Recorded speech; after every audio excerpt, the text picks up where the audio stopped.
Greetings all, thedvsmonkey here.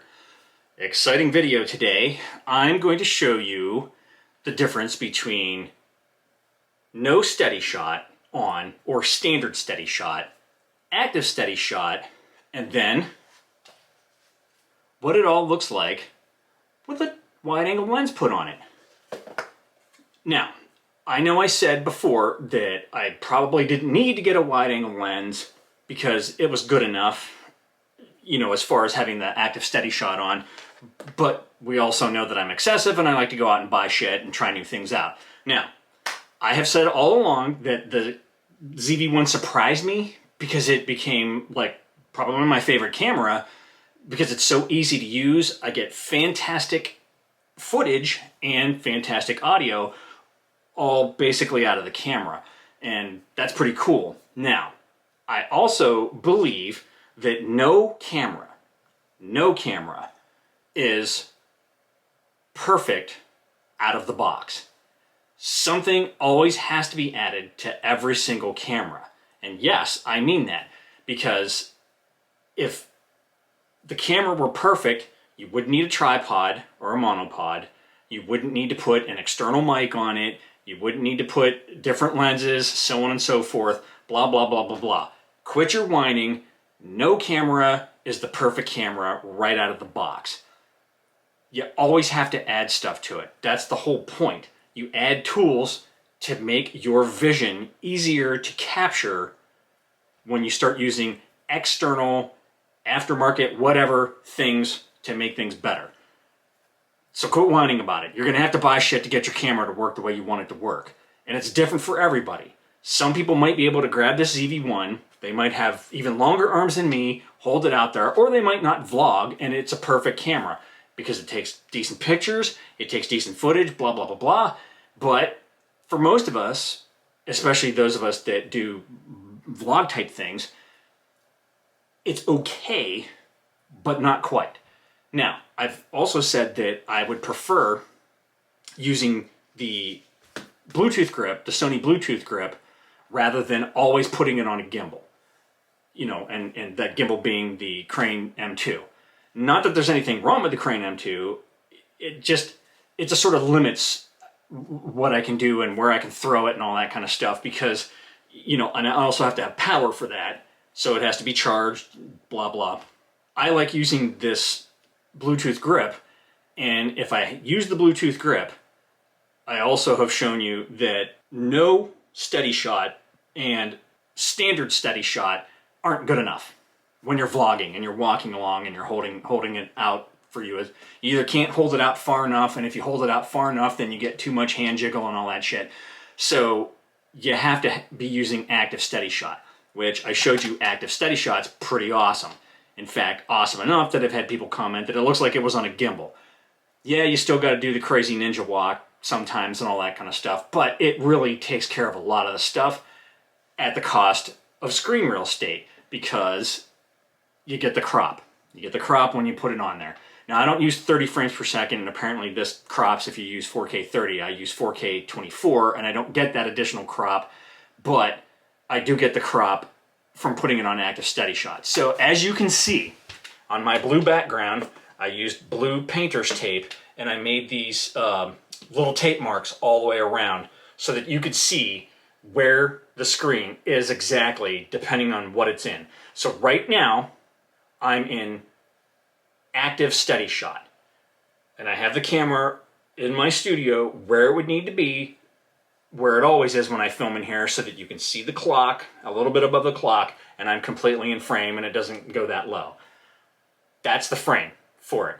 Now I'm going to show you what it looks like if it's in standard or no steady shot whatsoever.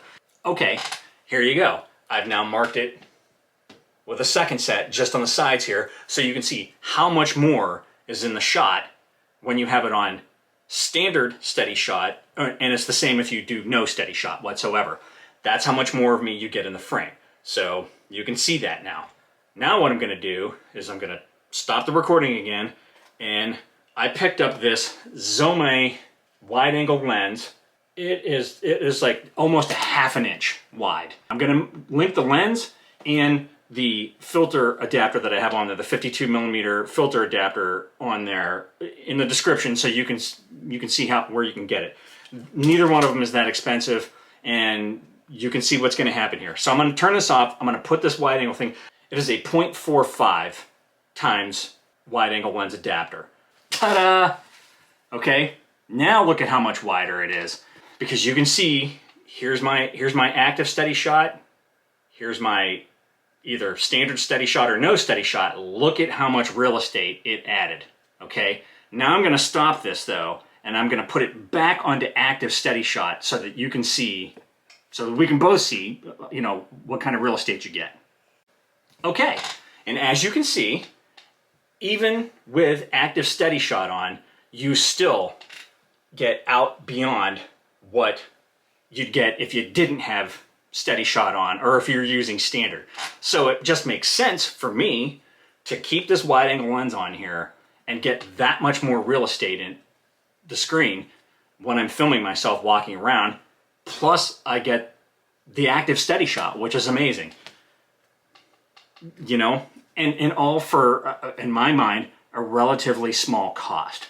I can hear the questions coming, or I can hear the bitching and moaning. Yeah, but now you've got to get that, you got to buy that thread adapter, and you got to put this big ass, you know, lens on here. You've taken away the portability of this camera. All right, I've already said this before.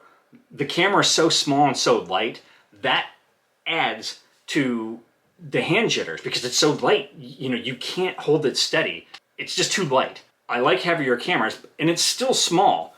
Am I going to be shoving this in my pocket? Well, maybe if I wear, like, I don't know, MC Hammer. Am I dating myself there? MC Hammer, big pants, or big cargo pants to get the big pocket in it and all that kind of shit. Yeah, you can get it in the pocket. If you're really, really, really determined, you can probably shove it into your jeans pocket. I don't know. I haven't tried, and I don't care to. That's why I carry a bag.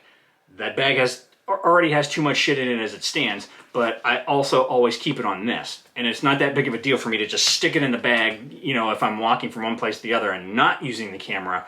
And if I am using the camera, to just set it down in the Forerunner, set it down in the passenger seat and pick it up when I get out and start filming. I still think that even adding all this stuff on here, and keep in mind, I only have that UU rig plate on the bottom. I don't have the full small rig cage. Someday I'll get it, but once I get that small rig cage and I build all this shit out, I'll do another video and I'll show you how it all fits together. And it's still going to be way the hell smaller than any other camera that I've ever had or that I use. A6600 in the cinema rig without the battery on. Here's the battery, so it's going to add that much more to it. This setup is why I now have that ZV1. I told you that my A6600 was going to become my primary filming setup camera, whatever, until I got this whole setup made and realized what a pain in the ass it would be for me to cut the cable ties and unscrew everything and take it all out of the cage and all that kind of stuff. To be a pain in the ass. That's why I got this ZV1. The ZV1, even if I have a cage and or a plate on the bottom, and I have the thread adapter on there, and I have the wide angle lens, and I continue just to use the built-in microphone with the dead cat on the top, it's still going to be smaller than the A6600, even if I take the A6600 out of the cage, because then I'm going to have to use external microphone, and we all know I generally use my Rode Wireless Go stuff. I can still put the Rode Wireless Go in here, and that sitting on top of the camera isn't going to be any higher or bigger than the dead cat that's sitting on there. So no matter how I set this camera up, it's still going to be smaller, the smallest setup that I have out of anything. Even stripped down, it's still going to be smaller than the A6600. What am I telling you? Quit your bitching. It's an awesome camera, it's an awesome setup, and you can decorate it however you want to. I personally am going to have it in the cage and or just this UU rig bottom plate with my Peak Design plate on the bottom so that I can put it in and out of all my devices that I need. I'll continue to use the built-in mic with the dead cat on it, and I will keep on this 52mm thread adapter and this wide angle lens, because look at how much more I got back just by putting that wide angle lens on there. So it is kick-ass now. you know, this was like sort of like the last step. We all know the last step's coming when I get the cage and I put the handle on it and I can use it that way. But for now, my everyday running around, that Sony ZV1 with the thread adapter, 52 millimeter thread adapter, a wide angle lens adapter, and I think the front, it's 52 millimeters on the back to screw it onto the thread adapter, and then the front becomes 72 millimeters. And I can put stuff in there, and I already have 72 millimeter filters. So I'm all set there too.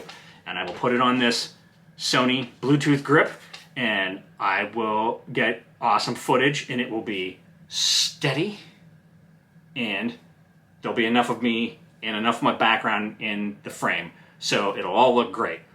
All right, that's all I got for you. Links to all this shit down in the description. If you have any questions about any of this setup and all that kind of stuff, do not hesitate to ask me. I answer everything. Be nice. And that's really all I've got. You know, this camera and this whole setup just continues to impress me. It's awesome. Couldn't recommend it fast enough. And yes, you have to alter it, but you have to alter everything. So get over it. All right. Thanks for joining me. Like, subscribe, and all that shit. And remember, kids, forward and up.